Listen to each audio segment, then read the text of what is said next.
Ravintolat, hyvää päivää. Joo, hyvää päivää. Teillä oli ilmoitus tuolla Regiolainissa, että te haluaisitte ostaa putkitelevision. Anteeksi, mitä? Teillä oli ilmoitus Regiolainin nettisivuilla, että haluaisitte ostaa putkitelevision. Minulla olisi Pieni hetki.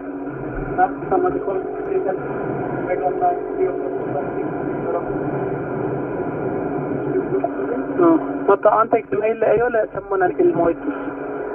Täällä selvästi lukee, että ravintola Sipeli Kälviä, eikö olekin? Lukee, että haluaisitte ostaa putkitelevision. Minulla on tällainen idea, että rikkinäisiin putkitelevisioihin liittää LED-valoja ja sitten niin tekee niistä LED-televisioita. Tiedätte varmaan mitä on LED-televisio. Et tiedä mikä on LED-televisio. Se on erittäin korkeateknologinen televisio, josta saa todella paljon rahaa, kun se tekee. Ja putkitelevisio maksaa nykypäivänä enää vain 20 euroa.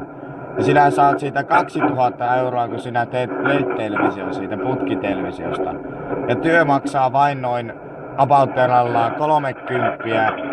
Ja sä saat siitä suurin piirtein vajaa 2000 euroa voittoa pelkästään siitä putkitelevisiosta. Oletteko te kiinnostuneita tästä yrityksestä?